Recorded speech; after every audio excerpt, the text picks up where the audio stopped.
sound. Welcome to the show. I'm your host, Garrett Ray, and with me are three wonderful people. First up, she is gorgeous and kind, and sometimes she swings pitchforks at us here at the show. Katie Fain, hello. Hello. I'm in a good mood today, so... No pitchforks? No pitchforks. Maybe just a little bit of fire? Maybe, yeah. Okay, well that's cool. Next, we have Abby Kate. Abby, hello. Hi. How are you? I'm good. That came Throat's out. A little sore. Yeah, those were like 3 different octaves throughout that low. Happens. Yep. And last but not least, Micah Warber Jaegerman Jensen. I said it right this time. No, you didn't. You did. I did. Last time. You keep saying Warberjaeger. It's Warbenjaeger. No, it's not. It's Warber I Jaeger. looked it up. It's in my phone. The way he typed it in my phone is Warber Jaegerman Jensen. I looked it up. Long story short, he gave me the wrong name in my phone to reference SpongeBob and be funny, and I haven't changed it, so I've forgotten his real last name.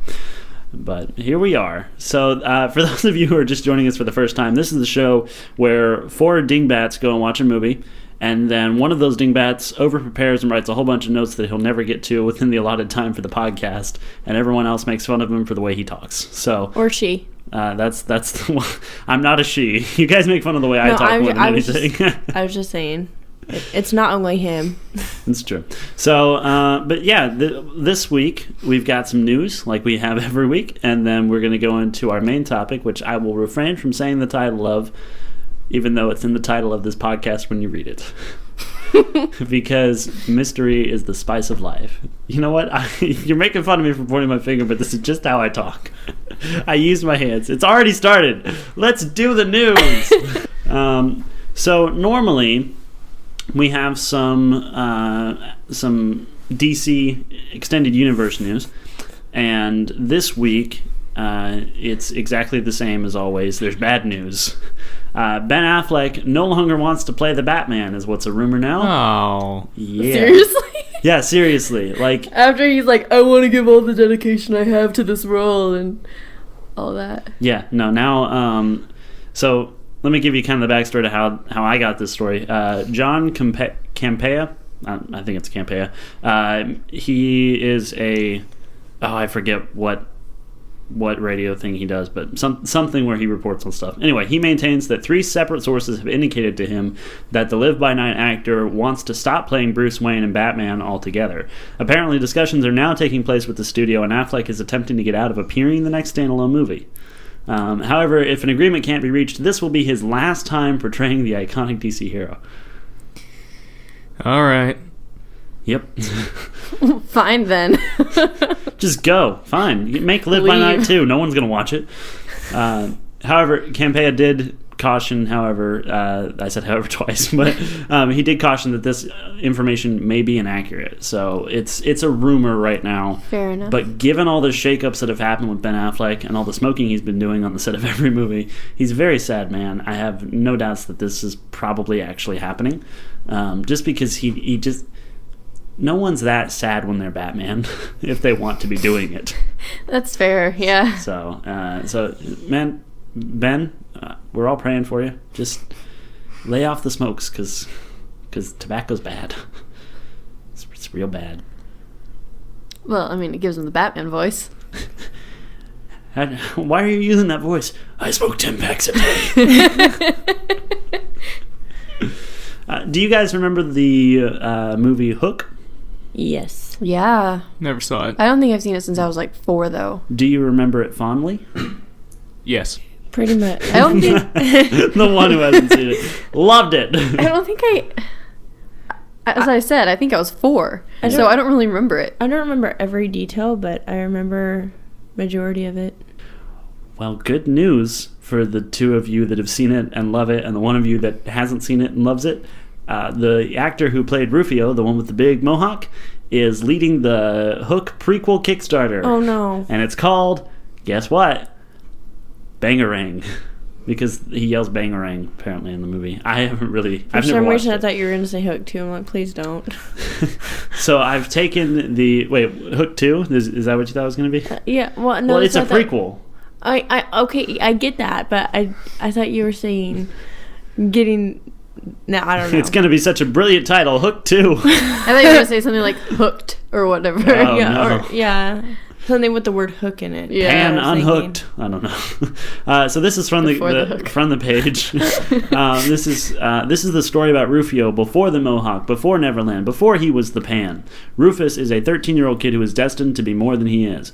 Instead he'll be a punk on an island.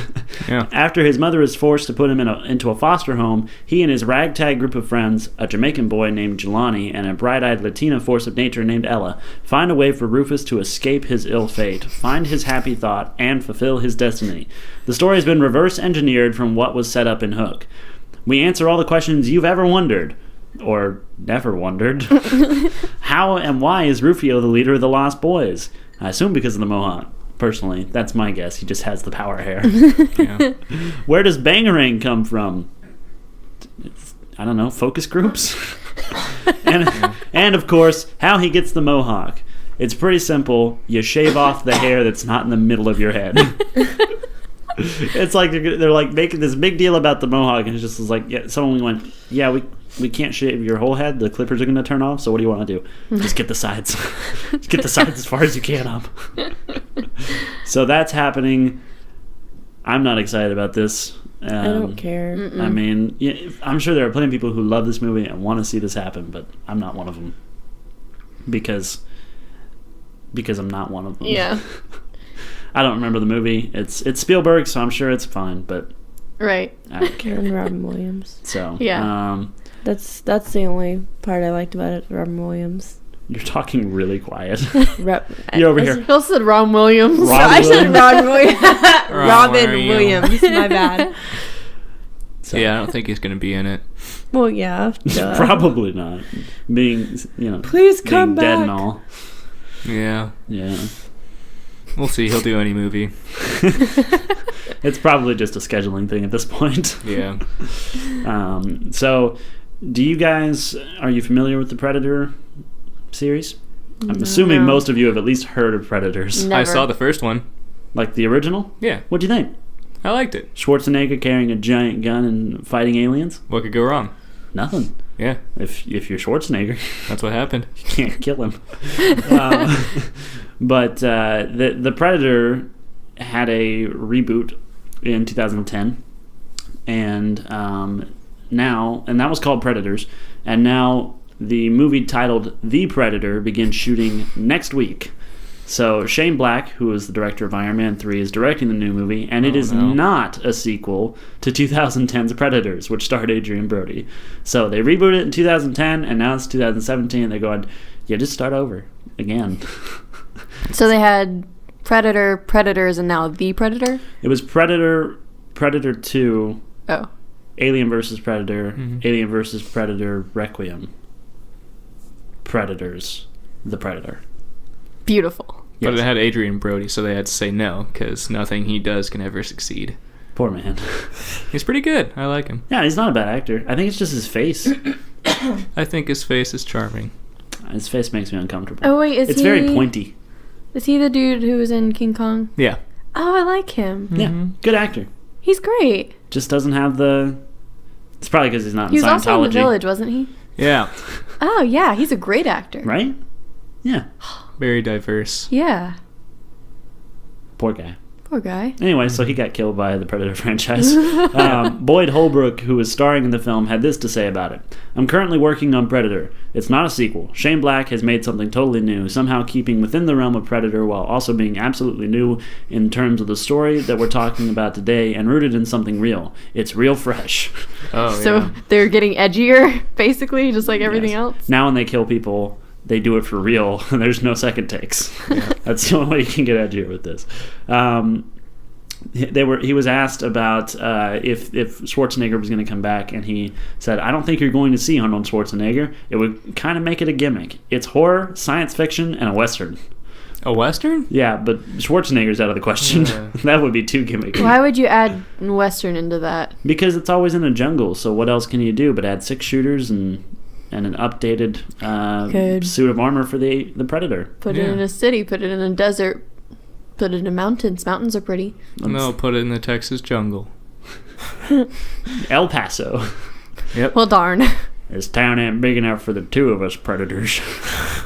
But in an interesting turn of events, Larry Fong, who was the director of photography on 300, Watchmen, Super 8, Now You See Me, Batman vs. Superman, Dawn of Justice, and Kong Skull Island, is going to be the director of photography for this. So at least it'll look pretty. It'll at least look good. Yeah. Unless that was just Zack Snyder like slapping Larry Fong around on all those movies and going, no, put it over there. What about the story? I don't care about the story. Get the bats in the frame. Super 8 is good. Yeah, Super 8 is very good. J.J. Abrams is... I like him. I know he's not a perfect director, but he's our Steven Spielberg. Like, he's... For me, like, I grew up with Spielberg, and then J.J. Abrams kind of took up that mantle of doing the types of things Spielberg doesn't want to do anymore, but with the same type of style, and unfortunately more lens flares. So I'm a sucker for a J.J. Abrams film. And Episode 7, Star Wars, was great. Mm-hmm. So anyone who says different is a dingleberry. I know a lot of dingleberries. It's gross. Same. Did you guys see Suicide Squad? I saw Suicide Squad. Suicide Squad. Did you see it? No. I haven't seen it yet, but apparently people were very disappointed. Mel Gibson has made the movie Hacksaw Ridge, and it was very well received. So now Mel Gibson is in talks to direct Suicide Squad 2. They're making a second? Yes. After the first one flopped that bad? It didn't flop. That's the thing, is it did very well. People just said it was dumb. But the money was there, so they're going to do another one. But okay, so Gibson reportedly has competition for the job with Ruben Fleischer, who directed Zombieland, Daniel Espinosa, who directed Safe House, and Jonathan Levine, who directed Warm Bodies, also being considered. So there's 4 different guys who are up for this. What he said was that it was kind of like when he went to talk to them, it's kind of like a first date. You know, they're just kind of like talking about it. And according to Variety reporter Justin Kroll, while some might say he said he would never do a comic book movie, I heard he is more intrigued by this cast than the material. So he really only wants to do this because he really wants to work with Will Smith. He cares nothing about the characters. So it'll be terrible. Mm-hmm. I mean, Mel Gibson can direct a movie. There's no doubt about that. But if you don't care about the characters, and especially with a fandom like DC has, that's not going to be utter crap. Yeah, it's utter crap. The first one, the movie, the money was there because there was a huge hype up when you know, the initial trailers came out, and everybody's like, "Oh my gosh, this is gonna be so good!" But see, everybody went, and we're like, "Eh." Yeah, it was all advertisement. So, despite the fact that the money was there for the first one, it's not going to be there for the second one because nobody really liked the first one. Yeah. See, but the thing about it is that all of the DC Extended Universe movies get terrible reviews and make a ton of money. Here's my hypothesis. DC will continue to put out films that are not as good as Marvel's. I know how you feel, Micah, but I mean, at the very least, they will not be as much fun as Marvel's are when you're sitting in the seat because you'll be going, what the heck is going on? And people will continue to go and say, I just want it to be good. And that hope, the hope upon which rebellions are built, will drive ticket sales until DC shuts down. People want to see a good Batman movie. They want to see a good Suicide Squad movie. They want to see Ben Affleck care about Batman again. It's probably not going to happen, but people will keep buying it in hopes that maybe this time they'll get it right. Yeah. And believe me, if people can stick through 1966 Batman, people can stick through Ben Affleck Batman. Or whoever ends up playing it next, which will probably just be Will Arnett again. Can you imagine Will Arnett in a bat suit? Oh, that's terrifying. Ugh. Why would you say that? I don't know. I'm sorry I did. He ain't bad looking. You want to know what's really terrifying? I saw a video made by Corridor Digital about an anatomically correct Spider-Man, and instead of shooting web out of his wrist, it shoots out of his butt, and it's terrifying and awful. My God. It's the worst thing. It's funny though. It's pretty funny. That's a funny mental image, but not as charming. No, not as charming. So the X-Men series is continuing, but this year I'm very excited for Logan. That's coming out. I'm really excited to see what they've done with this one, and it is going to be reportedly Hugh Jackman's last outing as the character. We've talked about that a bunch. In an interview with E.T., though, Patrick Stewart has said, Hugh has raised the flag that says goodbye. I haven't done that yet. He still wants to make these movies, and he still wants to be Professor X. Nice. So Patrick Stewart... At this point, nobody else can be. Yeah, I mean, now, the other Professor X, we talked about extensively 2 weeks ago, I can't remember the name of, he did very good. I think for what the script that they gave him, he did a good job. I don't think he can do a bad job. Well, probably can if he phones it in. Maybe if he ever does an animated movie. I don't know, but yeah, it just Patrick Stewart's definitely Professor X in every way, shape, and form. Like he's the perfect person to play that role. And luckily, until he dies, we're gonna have him. So he's not done yet. Yeah, we'll see how X-Men goes without Wolverine. Yeah. It'll go poorly. Mm-hmm. I'm not excited about that. But X-23 might be interesting. She might be a fun character. Maybe it'll be good to have a switch up to it. Instead of an angry old man, it's an angry little girl. It's like if we gave Katie claws. That's a fun image. Imagine, you wouldn't even have to carry your pitchforks around anymore. I don't carry I can't even talk. That's the anger. So anyway, but while he may not be ready to leave X-Men behind, I believe most of the people at this table are. I don't care anymore. I want to see Logan, and then I don't care. The next one's taking place in the 90s. I don't want to see anyone playing on a Game Boy. That's not exciting for me. Just kill Darkseid or something. I don't know. That's a DC villain. Anyway, so Thor Ragnarok, the director is promising spectacle, and he's going to keep people laughing. So it's a Thor movie that apparently will have, according to producer Brad Winderbaum, it's a real name, it's going to have some of the wildest, craziest, most amazing action you've ever seen in the Marvel Cinematic Universe. I bet I'm not going to remember it. Probably not. Me neither. The director is Taika Waititi. I think Waititi. I think I said that right. Waititi. Taika Waititi. He said, "I want to take people on an adventure that keeps people laughing along the way, but also has the spectacle." So.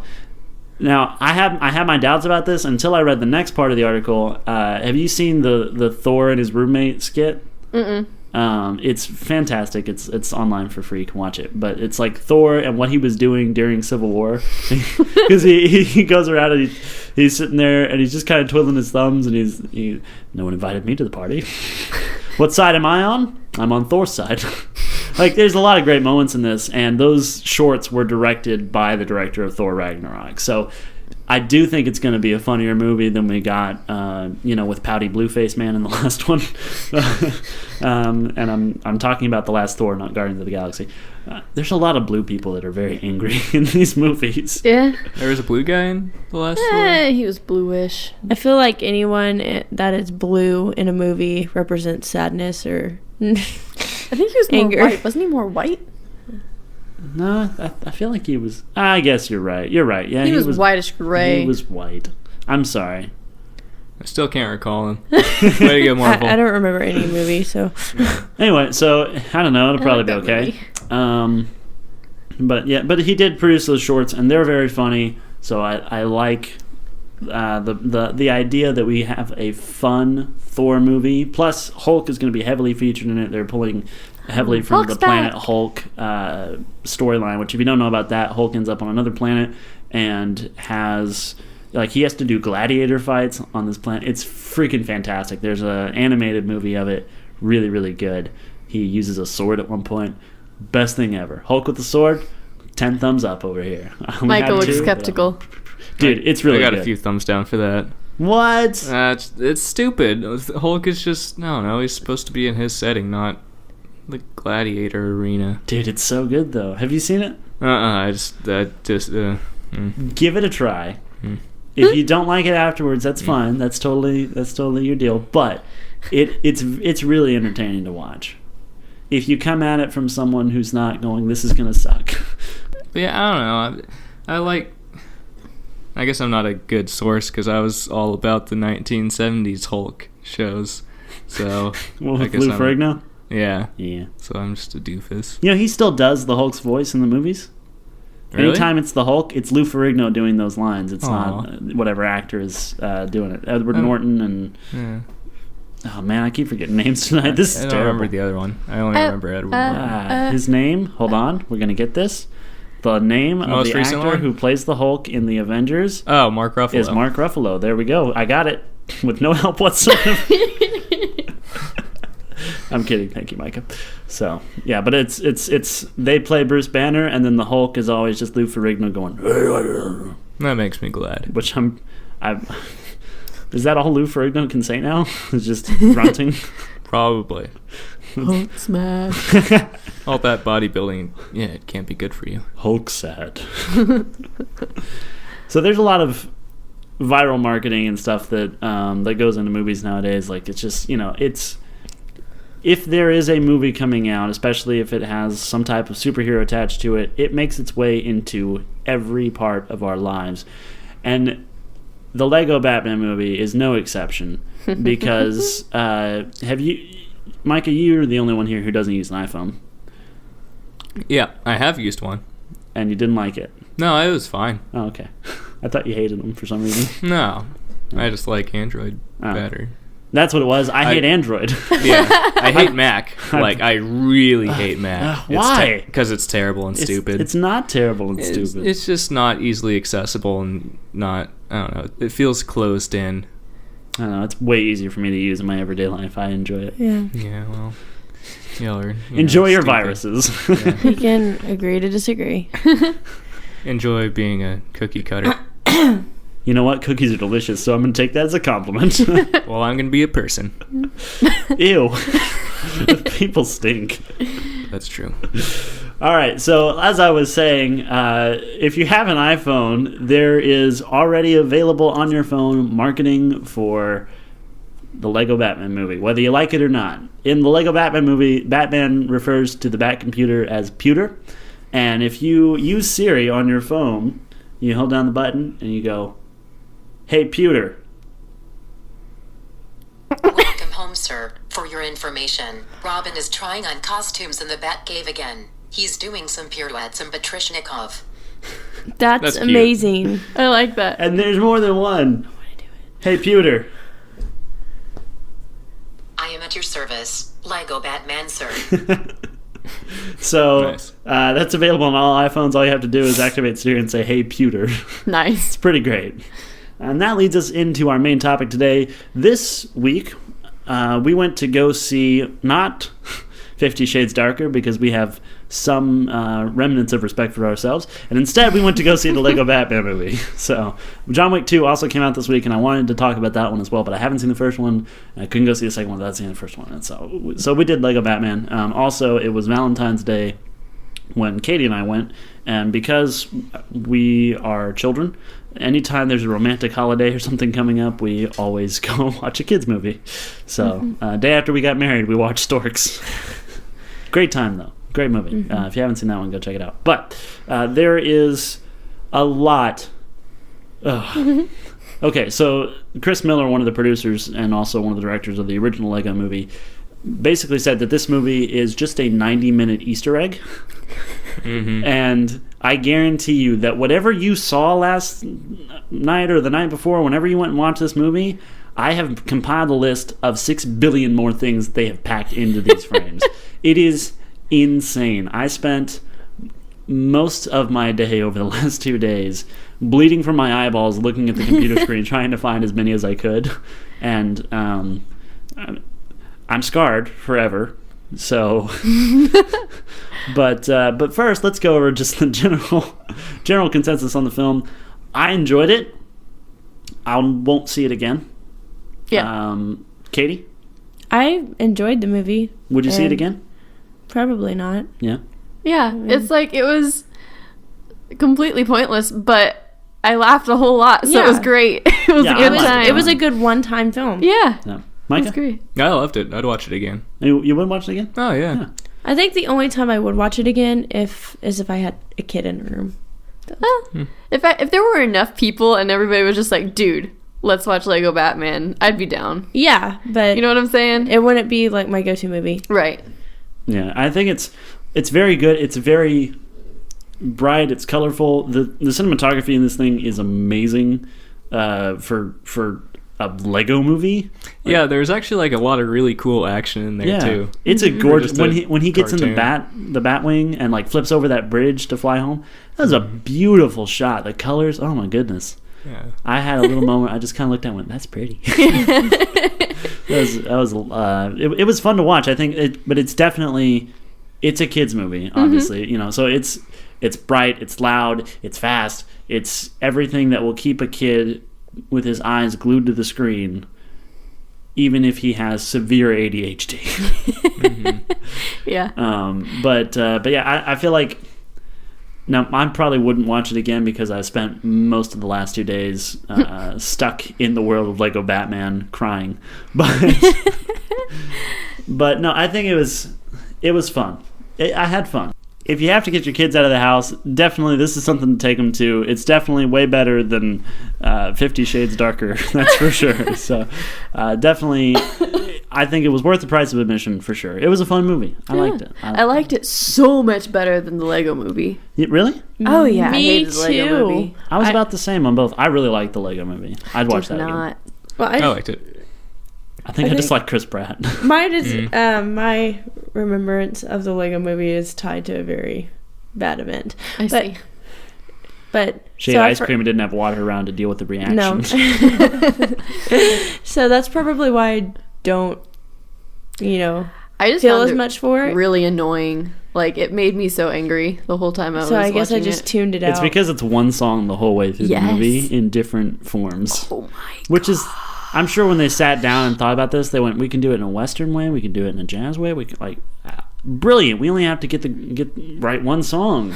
And they were like, great, go ahead and do it. And make it the most annoying thing you've ever listened to. Yeah, and the kids are screaming it everywhere. I still hear, I heard a kid humming it at work the other day, just to himself as he walked around. It's like, where are your parents? And a muzzle. Shut up, kid.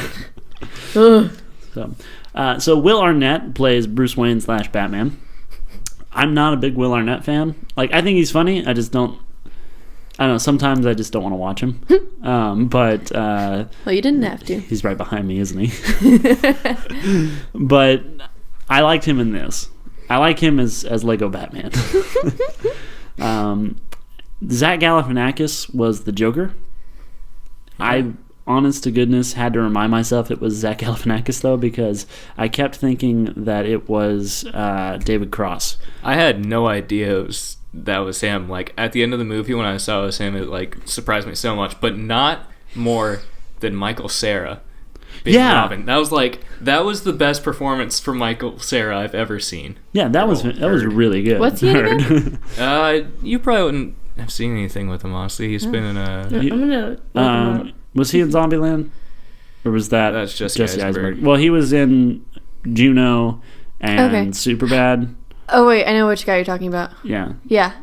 He was in Scott Pilgrim versus the World. Oh, I know who I know the guy you're talking about. Okay. He's the one, I was told Yeah. at work last week that I look like Michael Cera. Oh, that's too bad, man. I know, it hurts. Poor Why? guy. And Michael Cera's, when he's on screen, he looks like the kind of guy who kind of wandered on his set and they went, yeah, you get over here. And he didn't want to argue with them. I guess it's the eyes. It's the eyes. Yeah, and if my hair's shorter, it's not that bad. But when my hair is long, I look more like him. Sometimes his hair's not that curly. What? But, yep, that's me. Oh, man, that's the worst pedistache I've ever seen. He'll tweet the photo later. But yeah, Michael Cera was. Make sure you send that to me. Michael Cera was. He was really good. He sounded like a kid. Yeah. that was really good. We also had Rosario Dawson as Barbara Gordon / Batgirl. Ralph Fiennes played Alfred Pennyworth, and Jenny Slate played Harley Quinn. Jenny Slate, have you ever seen Parks and Recreation? Mm-hmm. She is one of the Saperstein kids. She's the one who goes, "Money, please." it's her. She does a lot of voice acting. I didn't know she was in as many things as I found today, as my eyes were bleeding when I did. Also, Siri is credited as Batcomputer/Pewter. That's awesome. She's actually credited. It's like one of the big credits is Siri. Yeah, I saw it. That was great.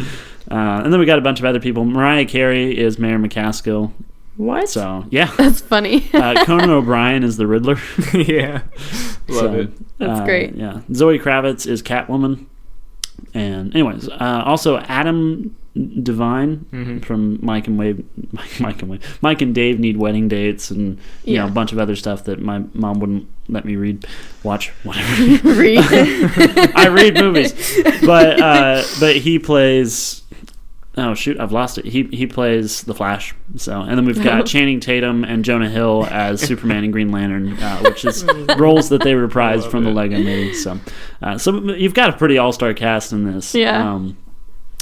As of February 13th, the Lego Batman movie has grossed $55.7 million in the United States and Canada, and $37.2 million in other territories, for a worldwide gross of $92.9 million against a production budget of $80 million. So first weekend made its money back, which these movies are bound to do. Right. It's Legos. Like, it's not going down. Nope. And the difference is where people go into other DC movies thinking, I hope it's good. They went into this one going, I'm just here to have a laugh, and it was better than they expected. Yeah.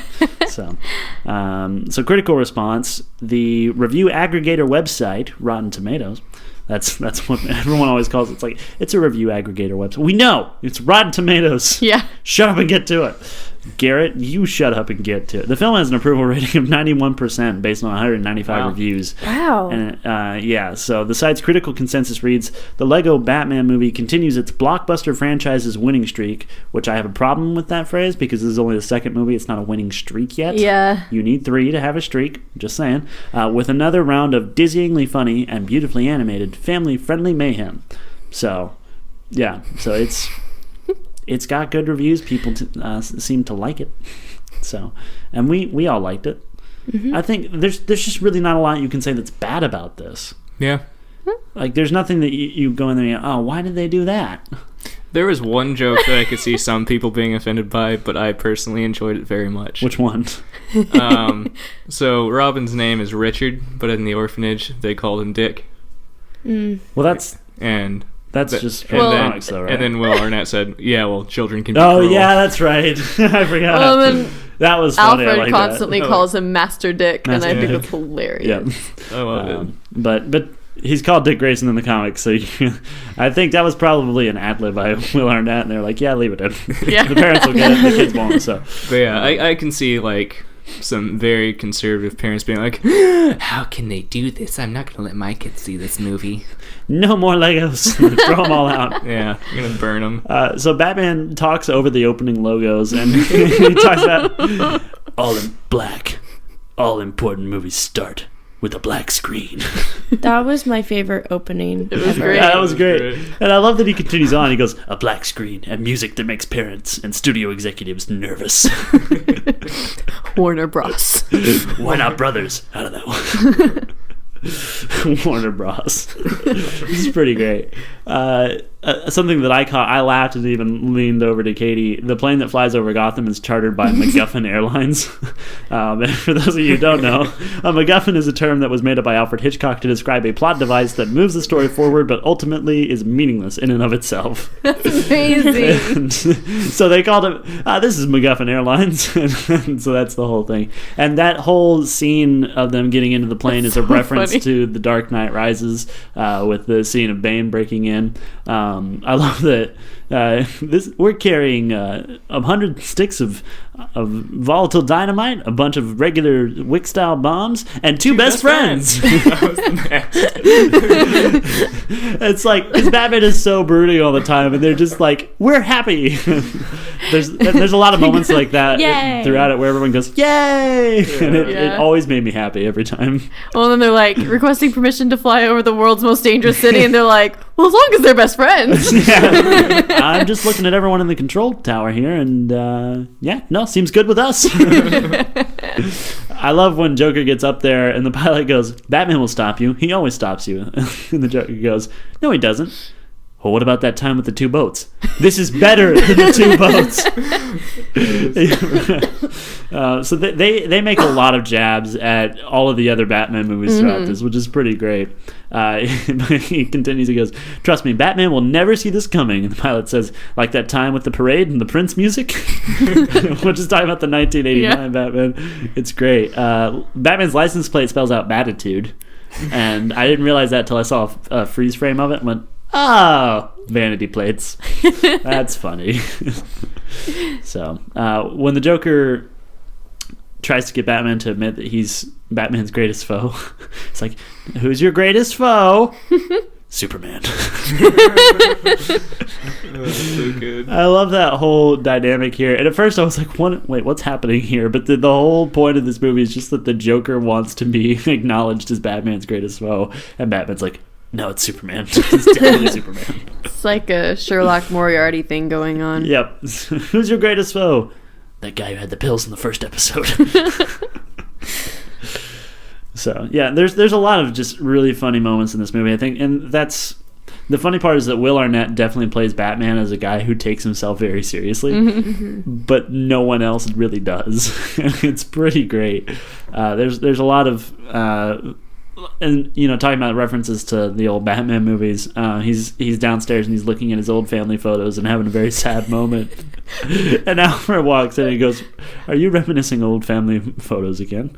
No, I wasn't. He goes, "I've seen you go through similar phases in 2016 and 2012 and 2008 and 2005 and 1997 and 1995 and 1992 and 1989 and that weird one in 1966." That was the best. That was my favorite part. I love that they use real footage of the 1966 Batman scene. It was gorgeous. It was so wonderful. Did you guys watch that growing up? Oh yeah, I was Yeah. super into that as a kid. I grew up on the Batman movie, Yeah. and some days you just can't get rid of a bomb.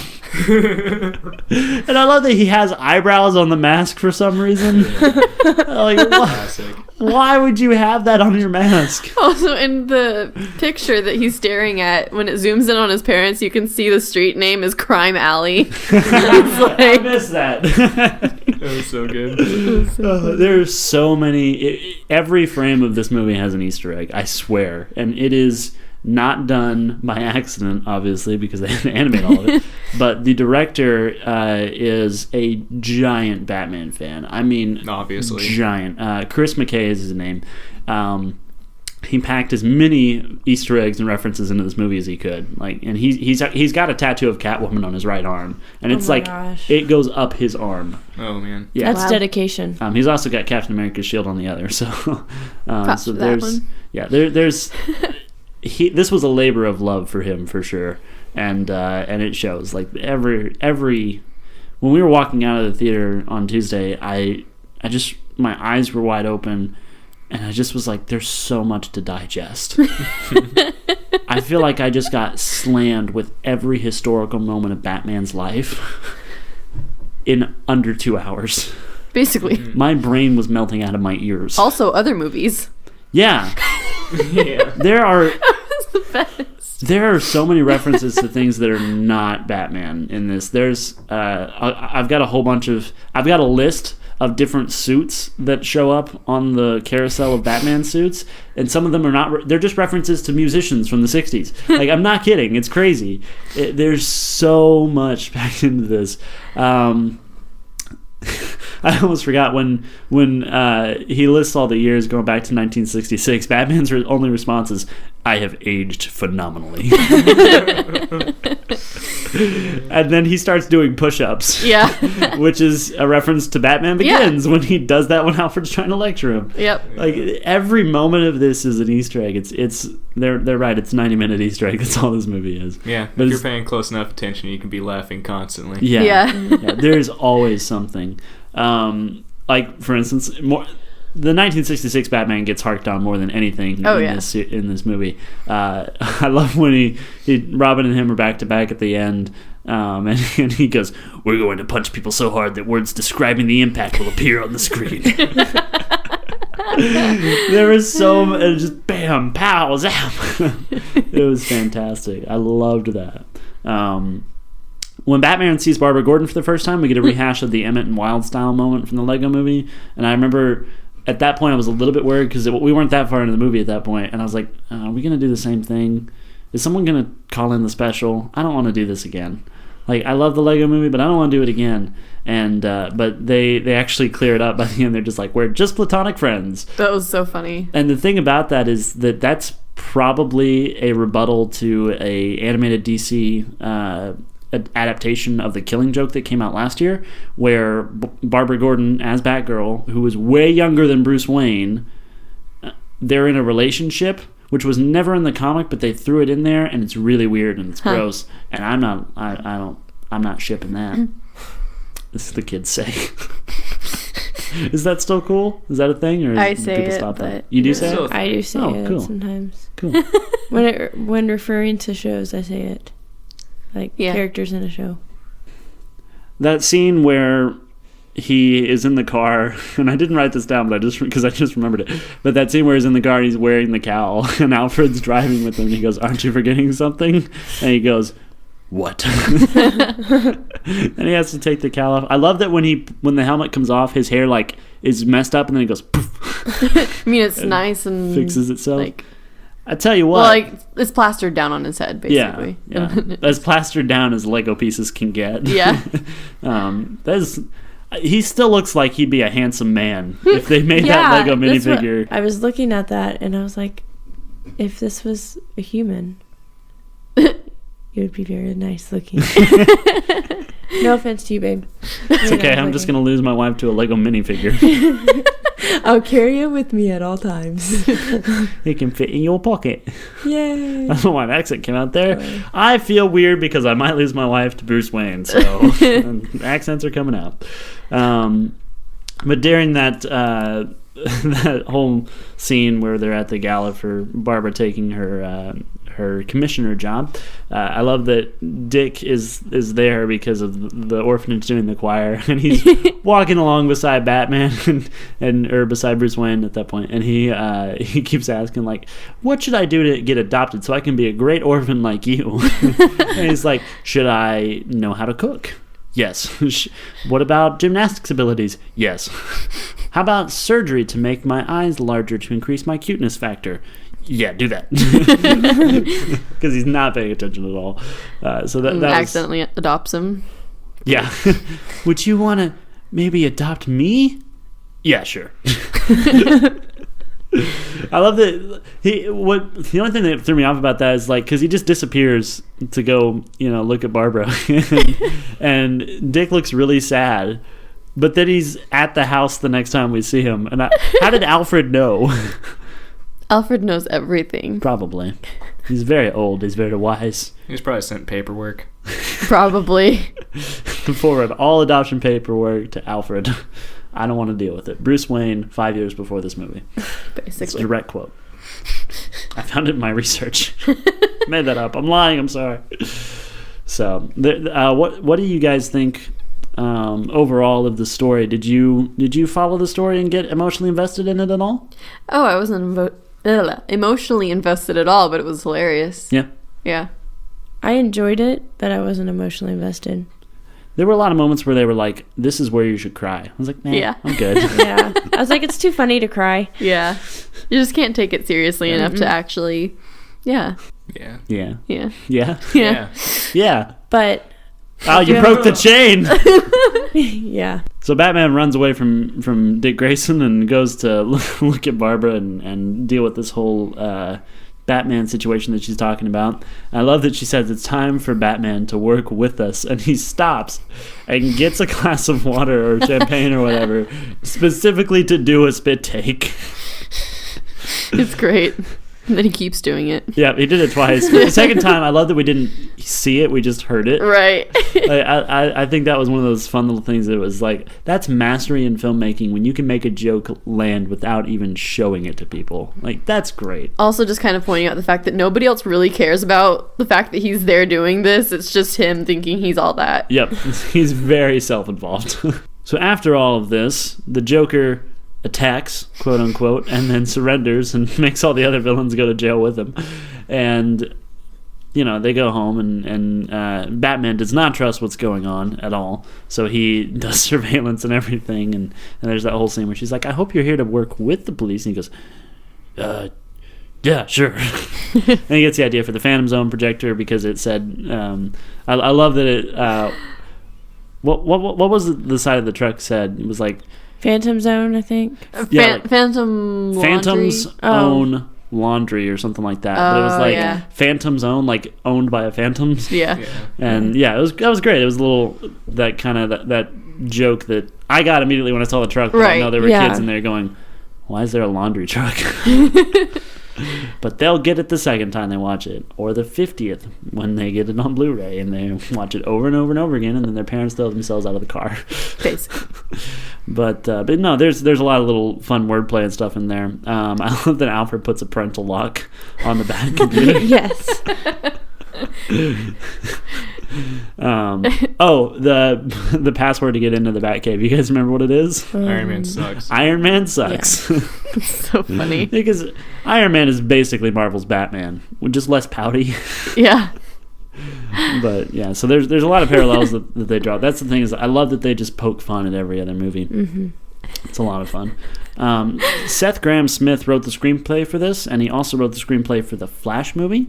But I think we talked about this before. They're doing a page one rewrite of that now. Yep. I'm kind of disappointed because after seeing this and seeing what he can do with the dialogue and everything, granted, there's a lot of ad-lib that happened on during recording, and I'll get to that in a minute. But I really feel like he probably wrote a good script, and now they're just going to dork with it. And that makes me sad. Yeah. But it could be worse. I don't know how, but... fun fact, Barbara Gordon is actually African-American in here, even though her dad is very white. So is that what she was supposed to be? Yeah. She looked very Hispanic. That's she was half. Yeah. Yeah. Rosario Dawson is she kind of half? I don't know. Half and half? She looks, kind of. She looks like she could be half. Yeah. She looks pretty half. But that's from the people who made the movie. She's African American in the film. That's the idea. But she's pretty pale. Yeah. They didn't do a very good job of portraying that. Yeah. Oh well. So with most animated movies, all the actors will record their dialogue separately, and the director will kind of give them an idea of what their motivation is and get them to say the lines in the way they need to for the scene. But in this movie, whenever it was possible, depending on people's schedule and everything, actors recorded dialogue together, especially when someone was paired up with Will Arnett, which is 99% of the movie, because it's basically just him going, I'm Batman, the whole time. Some fans have called Will Arnett's Batman voice the definitive Batman voice. Like, that's what some people think. I don't know. I think it's good. It's probably the closest we're ever going to get to what Batman should sound like. I dig it. If he was saying more menacing things. Yeah. Think about it. Yeah. And there's a goofy quality to it that isn't quite Batman. But I guess if he could adjust it to not be goofy. Yeah, because he's very deadpan with all of it, and if he that's what makes it funny. Yeah, right. Yeah, like and they knew they spent months working on that voice to find the sweet spot, is what they called it. The problem with that sweet spot is that Will Arnett can only do it for 3 or 4 hours before his voice is completely wrecked. I was wondering about that.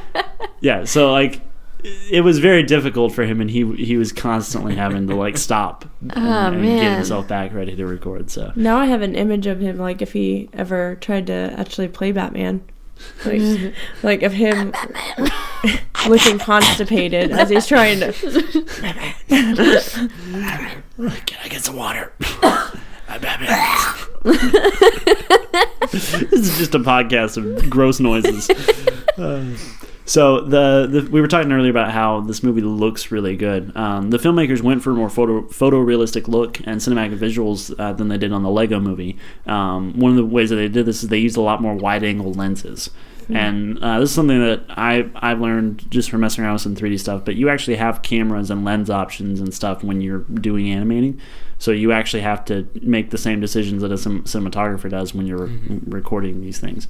So they did a lot of different stuff. It's definitely Legos. I mean, it's definitely no one's gonna look at this and go, yeah, no, that was definitely Will Arnett on the screen. But in the Lego movie, bricks made up things like water and smoke. But with this one, they used more realistic rain, mist, and fog for Gotham City to kind of make up the atmosphere and make it more, dramatic in feel. That opening shot where they come over the top of that plane absolutely gorgeous. That was great. I loved the way that looked. But they did go for a more realistic look with this. This is basically, I'm sorry, this time I'm just telling you guys a bunch of things I read online, but all interesting stuff, I think. The filmmakers have a digital library of every type of Lego piece that Lego has ever made. Wow. Every plate, gear, hairpiece, and handgun is something that's at the team's disposal. So if every Lego variety... if every variety of Lego element was counted, that like of individual different pieces that they have, it would be in the thousands. I want to go and see this Lego library. Well, it's on a hard drive somewhere. Oh, but I want to look at it. Well, here's the thing.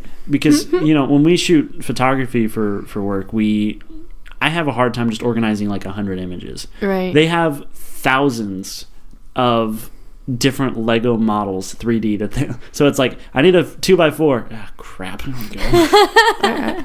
I want it. There's I don't have it on me. There's a museum in Dallas. Mm-hmm. It's also within like an aquarium and everything, and it has a bunch of like Lego buildings and stuff, and it's super cool. Just sunken at the bottom of the aquarium? No, it's just right next to an aquarium. Well, then why do they have them both there? If you're not going to make the Legos go, We in the should water. all go and play It's like with a Legos. mall. It's like a mall that has aquarium. Ew, so there's like people hanging out? Yeah. Oh, the Grapevine Mill. Yeah. Yeah. It's worth it to play with Legos. You don't get to play. Well, I mean, I guess there are Legos you can play with, but it's mostly just models. They're to super look cool. at Lego Well, that's models. like President Business just ruining all your fun right there. Can't play with them? What's the point? I'm not going. Them, they're pretty. It's like a little mini Legoland. That's Yeah. okay. We'll go. Yeah, it's fun. It's fun.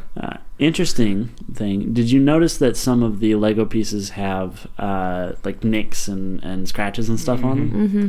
That is, every time they would use a 3D model, the computer would randomly generate scratches and fingerprints even. Like, you Wow. can see fingerprints on some of the pieces. Mm-hmm. And so that way it didn't look like they were just using the same model over and over again. So it would just randomly generate some scratch or something to make sure that they looked like individual pieces. That's so cool. Yeah, so the filmmakers can create new types of Lego pieces when they're making these movies, but not until they have permission from the Lego group on every piece that they want to make. Wow. So President Business's hair, something that's never been seen before in Lego when they made that movie, they had to go and make sure that it was approved by the Lego group in order to give him that hair. Not only do they have to ask permission to make new pieces, everything that they built had to be something that could exist in the real world and function just like it would if someone built it themselves. Wow. Yeah. So the Scuttler, that's an actual Lego set now. They designed it for the movie, and now you can buy it, and it's $78. Oh my god. Yeah, and it's not that big. The filmmakers also learned that some of the Lego pieces are made of sturdier plastic than others because of structural reasons, and the Lego Batman crew incorporated those physics into the movie. Wow. So, like, those there's a bunch of metadata that says how heavy this is, what the tensile strength is. There's also something called clutch power, so how strong each Lego piece is with its clutching with the tube and the little nodule. And they factored that into all of the pieces. And okay, so you make a little, 20 by 20 Lego thing with all of that. That's crazy. That's insane to do that. Yeah. Think about making the Batcave, which is, if it was made in real life, a half a mile long. Wow. Yeah. And then if you made all of Gotham City, it would cover 6 football fields. Holy crap. And they made that in the computer and generated all that stuff. Wow. Yeah. That hurts my head. Right? How do you even begin to do that? That's crazy. Piece by piece. One piece at a time. Jeez. One randomly generated scratch-filled piece at a time. Wow. Yeah, so, and it had to be something that would function. Everything that they made. So, I mean, obviously the transformations of the Batmobile, not really. But, Right. But when it reaches that final form and it's done transforming, that has to be actually capable of being made. And they did that for everything you see on the screen. I really appreciate that. Right? I changed my mind. I will watch this again because I just want to see, like, go, okay, that would take me 6 hours to build, and it's only 42 pieces. Okay, that's happening. It's 70 billion pieces. I'd die. I'd die before I finished. You look very contemplative. Oh, I'm trying to remember if Lord of the Rings Legos are a thing. Are they? Yes. Yeah. Okay. There's a movie, or there's a video game for The Hobbit, which is better than the movies. That's right. Yeah, I just couldn't remember because I didn't have them when I was a wee lad. Yeah. And I love Sauron. If you watch the if you watch like the cutscenes in the Lego video games, a lot of the characters are very, they move and their arms can wave and stuff like that. Yeah. They were very specific that those types of things were not able to be in these movies. Like the Lego group said, no, they have to move like the actual Lego pieces would move. And so we get a little bit of like shoulder wiggle. Right. They allowed that, but you'll never see fingers in a Lego movie. They have the little cup hands and that's it.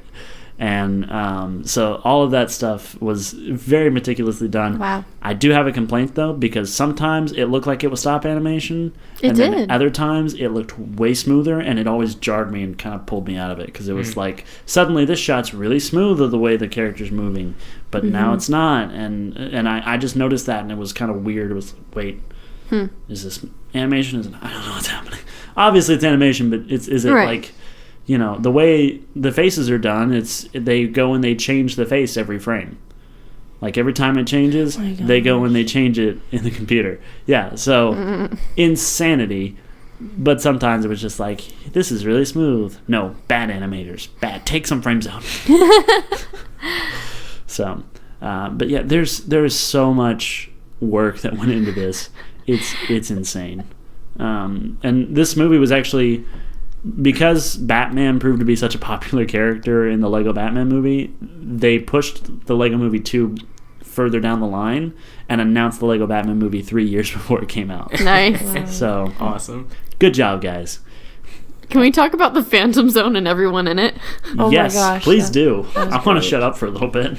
It just cracked me up because it's just like literally every villain that you're ever just like, so what happened exactly? They were there. And then King Kong. King Kong, Godzilla. King Kong, who was played by Seth Green. Not kidding. It was Seth Green. And they had the Velociraptors from Jurassic Park, Yeah. Voldemort, the Wicked Witch of the West. They had Daleks from Doctor Who, and that made me so happy. Yeah. That was great. I don't care about It was Doctor the Who, and I best. was still happy to see them. I love Doctor Who. Ralph It Fiennes made me plays Alfred in this movie, and he played Voldemort in the Harry Potter movies, but he does not play Voldemort in this movie. That's hysterical. So, yeah, he just plays Alfred. Oh, man. Oh, that reminds me when they're going out of Arkham Asylum and Robin rips off his prison suit and he's got his suit, and then Alfred rips off his. I'm going in the 60s. Yeah, because it's the 1966 Batman suit, and Batman's just like, That Alfred, part, what are you doing? I miss the 60s. It's great. that made me so happy. I also really liked it when he kept throwing penguins at Poison Ivy. Yes, come give me a kiss. Got faster. Yeah, that was fantastic. That opening scene, where he fights all of the rogues gallery, including Condiment King. It was like Batman. It was like the third Batman movie, but not terrible. What do you guys think of the music? Honestly, I didn't really pay that much attention to it. That opening where it's like the Batman rap or whatever they called it. Oh, yeah. That was fun because they had the na na na na na Yeah. na na na na na That was na na na na fantastic. Batman. Fun fact, also when he doesn't want to go to the gala and he's like flipping around on the floor. No, I don't want to do that. I didn't notice it at the time, but when he's flipping around, it's no. So he's doing the Batman theme when he's saying no, I don't want to go. So that was pretty great. That was really funny. There are so many. I've started a section here called Easter eggs and callouts, and it's 2.5 pages long. Oh, dear. Oh, goodness. So pick the ones you like. There are so many. I'm sorry. I took away from the Phantom Zone. Who else we got? We've got Sauron in tower form. We've got King Kong. We've got Godzilla. We've got Voldemort. We've got Daleks. We've got Daleks. Daleks. All right. Do a Dalek a day. Okay. And then we've got Gremlins. Gremlins, yeah. Yeah, we've got Gremlins. We've got the Wicked Witch of the West. Like, everything. And this is, I am 110% sure that this is product placement from Lego Dimensions. Like, they're just sitting there going, look what you can do on the Wii. If you buy a Wii, you can do this. Or an Xbox One or whatever you have. But yeah, so there's no doubt this is the world's best product placement because the product is the whole movie. Yeah. This is brilliant marketing, and I have to give it to them for that. But I do have a problem with this because they also have a run of commercials now where Chevy has that real people, real reactions line. Yeah. And so these people come in and they all talk about whatever new Chevy car. Oh, I think it'd be good for this. It'd be great for this. And they do this for the Batmobile, and it's all people in Lego form. And it's an ad for Chevy, who quote unquote made the Batmobile. I have a problem with this because marketing cars to kids is messed up, and people do it though, and not just with this. I know. You want to know what the worst perpetrator of this is? Credit card companies. They are the freaking worst. And we're taking Dave Ramsey's Financial Peace University right now. There's a Barbie that came out, and so it's called Shopping Barbie or something like that. And all you get in there is a giant MasterCard that you can swipe at the counter. It's just a giant piece of plastic that just has the MasterCard logo on this. Credit card companies have created such a cultural movement that people believe they can't live without one. And it's bullcrap. And now we've got car manufacturers going, you have to drive a Chevy, 7-year-old Tommy. Guess what? We both have Chevys, and they suck. They stink. Like, literally, everything that comes from the engine smells terrible. And it always means I have to fix something. But anyway, I have... Marketing to children should be reserved to ice cream and happiness. Market happiness. And happiness does not come in. Happiness does not come with a Chevy badge on it. But it won so many J.D. Powers awards. I don't many years in a row. Who is J.D. Powers? Is that like Austin Powers' cousin or something? I don't care. I hate those commercials more than anything. Yeah. I know someone who was on one. So good for her. She got paid. There you go. Yep. You gotta make Not an actress. Yeah, she is. I know her. She acts.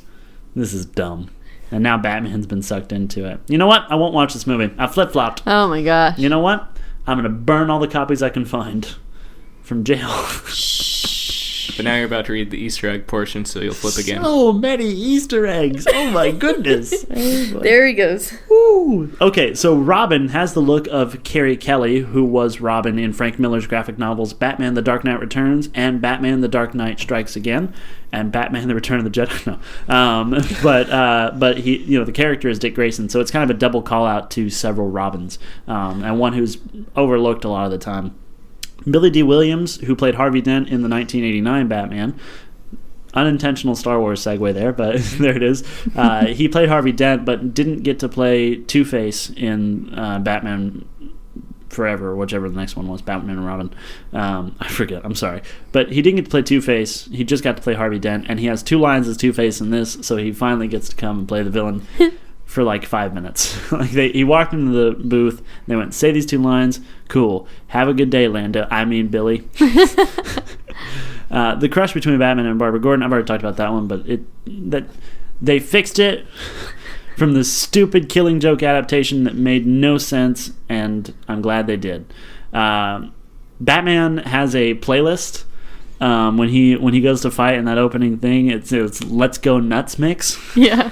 That is a reference to the 1989 Batman where the Joker and Bruce Wayne are talking and he takes a fire poker and just smashes the face and goes, "You want to get nuts? Let's get nuts."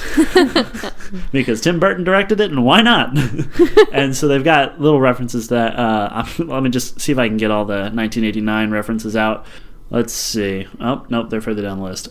So Big Belly Burger, which is basically the McDonald's of DC, has signs all over Gotham City. There are so many signs. When I went on my hunt for Easter eggs, just the one. When I went on my hunt for Easter eggs, all I found was signs in the background that go, "Here is Batman's history right in front of your face, and you'll never know it because Will Arnett is talking." But there's the Iceberg Lounge, which is the front for Penguin's criminal activities, and you see that throughout it. Penguin does show up in this movie, but I don't remember seeing him. But he's in there. He was there. One of the movies showing at the theater is called 2 Shades of Grey, which is a joke because 50 Shades of Grey came out on the same day as this. That's great. So there's a part where, Robin asks, "Where are the seatbelts in the Batmobile?" First lesson: life doesn't give you seatbelts. And then they rock it off. And then they stop at a stoplight, or because an old lady's crossing the street, and it slams Robin into the hood or the dashboard. And there's a bunch of signs behind them, and I didn't even think to look at them because I was laughing at the whole. I'm just gonna put my arm in front of you like this until we get the seatbelts. But okay, I'm just going to try and run through these quick. Laszlo's ham is one that's near the back and is a reference to Professor Pig, who is a super messed up Batman villain who wears a pig mask and is obsessed with making people perfect by cutting their faces off and replacing them with other faces or something like that. Super messed up, but it's just like in the back. The next one is Zesty Cola, which is Dick Grayson's drink of choice and one of two cola companies that are going at it, like Pepsi and Coca-Cola, but it's DC. There's an ad for an airline that says, "Is it a bird? Is it a plane?" Yep, it's a plane. It's an ad for Ferris Air, which is a reference to the airline that Hal Jordan, or Green Lantern, works for. So many references right there. Wow. In that same shot, the villain Plastique has a line of perfume that's got its own ad. There's also a billboard in the same shot. These are all in the same shot. There's a billboard for Ninjago Town, which is basically an in-movie ad for the Lego Ninjago movie. But it's also a reference to a movie called Chinatown that had a similar poster and starred the Joker himself, Jack Nicholson. So that was like 4 references in one little poster, and then there's 16 other ones in the background. It's crazy. Later on, when the city's on fire, there's a billboard for the Flips, which is a band that shows up in several Teen Titan comics from I think the 70s. So huge Batman nerd directed this, and he's throwing in boy bands. It's crazy. In Arkham Asylum, and this is one that I haven't heard anywhere else on the internet. I saw it, and I'm very proud of that because everything else is already taken. But it's like one of those signs that you'd see in a hospital that shows like this is over here and that's over there, and it's Arkham Sandwich Cafe because Arkham is spelled Arkham. And so they put a hyphen in the middle. It's Arkham Sandwich Cafe. So I found that. Good job. I'm claiming it, and if anyone else says they saw it, I'm here on February 16th. I claim it. It's mine. Good job. There's a lot of times where Batman calls Bruce Wayne Bruno, and I was wondering why. Every time he did, I was like, why Bruno? That was confusing to me. Well, let me unconfuse your brain. Okay. Because in several Spanish-speaking countries, Bruce Wayne is called Bruno Diaz. Oh. Doesn't Diaz mean day? And he's the Dark Knight? That's weird. Right? I guess that's just a little joke. That's fun. For those who speak Spanish. Remember how I told you I had a giant list of bat suits? Let's do that. Okay. So there are I didn't even write down all the ones that I found because there's so many. But there's a bat suit called Tears of the Bat, which is a pun on the Smokey Robinson's and the Miracles song, The Tears of a Clown. Oh my god. So lots of fun there. There's also a suit called Bat by Gaslight, which is a reference to a one-issue Batman story called Gotham by Gaslight, which is set in the Victorian era, and Batman has to take down Jack the Ripper. That's a real Batman story. It's actually, I've heard it's pretty good. There's also Krampus Bat, which is just basically Batman with Santa Claus stuff on. But you guys know the movie Krampus that came out? Yeah. It's based on a old legend about basically the anti-Santa who takes children who have behaved badly down to hell. Funny story about that movie, or about that trailer. When it first came out, you know how it starts off really happy? Yeah. My mom saw it, And she saw it like 3 different times. You know how my mom is about repeating things. She goes, "Oh, I want to see that movie." I'm like, "Mom, it's supposed to be like a horror or something like that." And then she goes, "Oh, right." And then she said it like that same trailer came on back the next day. And she goes, "Oh, I want to see that." I'm like, "Mom, that's the same movie from yesterday." Yeah, that's... Sorry, Mom. We both love you. Moving on, there's also Merbat. Which Merbat. It's a mermaid costume, basically, with a cowl, and it has shells over the nipples. Nice. So that exists. Better than bat nipples, though. I maintain that. There's the Raging Bat, which has boxing gloves for hands, and is a reference to the Martin Scorsese film Raging Bull, starring Robert De Niro.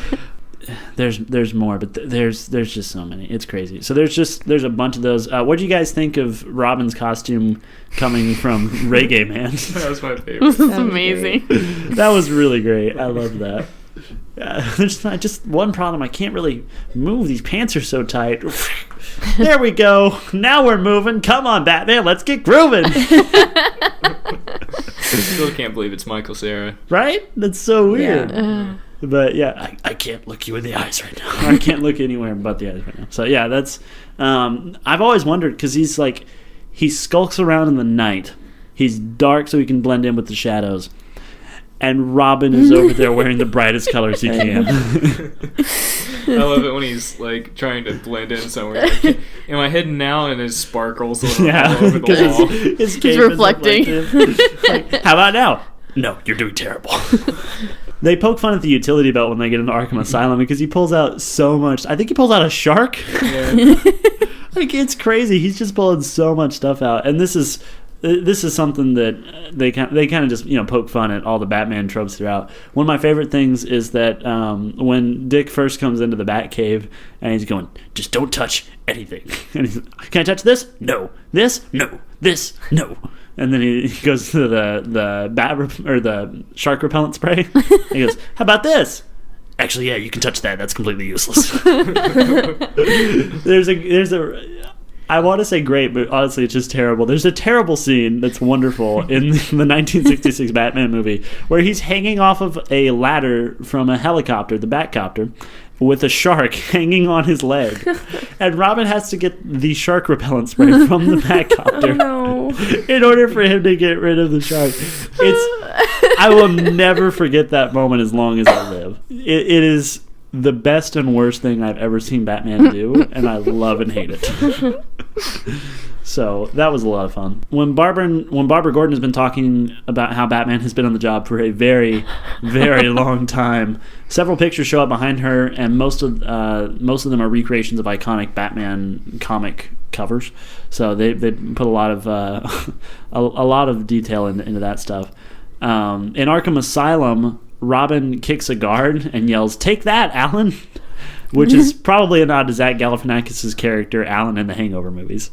So I wondered why, cause I was like, Alan, I feel like that rings a bell. When I watched it, I was like, there's something else to that. I know there is, and that's probably what it is. The movie that Batman watches in his home theater is Jerry Maguire, and he laughs at the line, "You complete me." And at the time, I thought it was just because, Batman's like, I don't need anybody else. But it's also the interrogation scene in The Dark Knight. Joker says, "You complete me" to Batman. So it's a double reference. It's like talking about his emotional state and a weird line that Joker said in The Dark Knight. So double your points there. Joker turns Bruce Wayne's house into an amusement park. And this is a call out to the showdown that Batman and Joker have in the famous storyline, The Killing Joke. But the version where Barbara Gordon isn't in a relationship with Batman. So it's so much better. Cool. But yeah, so that's another reference. The Batcave stores unique memorabilia items collected from the various cases that Batman has worked. Originally, these were stored in room design just for them in the comics, but it was explained that Batman and Robin took one memento from each case. So that's why there's all these crazy things. Like he's got that thing that the Bat computer puts the big bomb on, and it's just a bunch of stuff. There's a giant coin, and there's when you're coming into the Bat cave in the movie, there's a dinosaur off to the side because back in one of the earlier comics, I think it was like Batman 43 or something like that. He goes and has to fight an animatronic Tyrannosaurus Rex. so there's a whole bunch of that stuff, and they've thrown all these different Easter eggs and stuff just into the Batcave. I mean, you can when you got a Batcave that's half a mile long. Yeah. So there's a whole bunch of stuff, and this is not an exhaustive list. There is definitely stuff that I have missed. For instance, when they go to Superman's house, I love that he says, he's talking to Robin, your superpower is listening and executing my great ideas. But when he presses the doorbell, it's actually the Superman theme by John Williams from the Superman movies. They're having the 57th anniversary of the Justice League. That's what their party is all about, and that's because in 1960 that was the first appearance of the Justice League of America, so that's actually a celebration of 57 years of the Justice League. Not that the comics are doing well now, because I heard they're all really, really strange and terrible. So because I keep up with that stuff, because I don't talk to people when I'm at work. But so there's so much stuff that happened in this movie. It's insane. But I don't know if I'll watch it again or not. I flip-flopped. I mean, if they take out the Chevy references, we'll be good. It's kind of one of those movies you'd have to watch 2 to 3 times to actually receive everything that happened. The problem with that is if you watch it 2 to 3 times, you'll have an aneurysm. Pretty much, yeah. Probably. Information overload. There's a lot. Mm-hmm. I was on the fence about Zach Galifianakis as the Joker. I'm off now. I don't really like him. I didn't like the voice. I don't know why. It's a kid-friendly voice. It's fine. Yeah. But I didn't like it. For this movie, it's okay. Yeah, for this purpose, it was fine. Because if it was an actual, Batman and then you had his voice as the Joker, people would just be sitting there like, are you serious right Give now? me Heath Ledger back. Right. Yeah. It was good. God, we'll trade Zach for Heath. It was good to be, just a comical voice. And, that, it did what it was supposed to. Mm-hmm. Yeah. So, I thought it was good. But he really sounded like David Cross to me. I couldn't get over the fact that I was seeing a different face every time I heard the name. He's from Arrested Development. He was the weird guy from that. Okay. He's been in a bunch of stuff. He was in Alvin and the Chipmunks. I don't know if you've seen those, but David Cross. Yeah, we've found a picture of him, and we're now passing. Oh, I know who that is. Whoa. Yeah, he did sound like that guy. Right? So very, very strange. But anyway, but that's all the stuff I found on the Lego Batman. It's one of those things. If I try to repeat jokes, it's not gonna be funny. So just go watch it yourself. It's definitely worth checking out. It's a fun movie. It's great. And the kids can watch it. So yeah. And by kids, I mean me.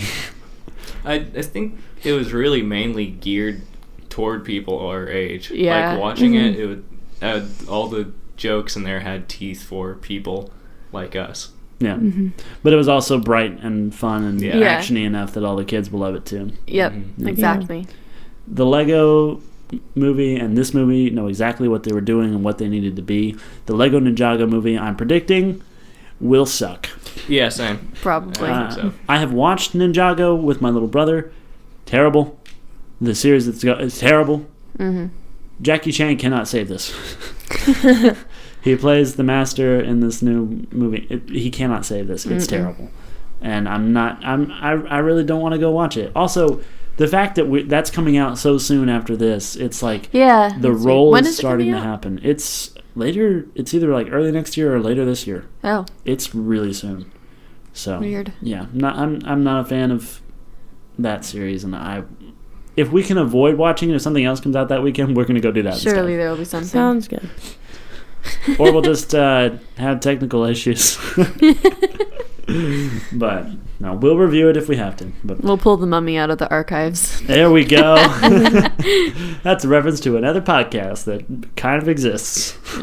Yay! So that's our show. Thank you for listening. Go watch the Lego Batman movie if you like Batman. If you like Legos, if you like laughter, it's fun. You'll laugh. I guarantee it. If not, you can tweet us and tell us how wrong we were. Our Twitter handle is @RollSoundPod. I almost said a different podcast Twitter handle. And then you can also email us. Our email is rollsoundpod@gmail.com. If you have suggestions that you want to throw out there for us to maybe talk about some older movies or a TV series that's only got maybe less than 10 seasons, or just something that you'd like to hear us talk about, let us know. We'd love to do that.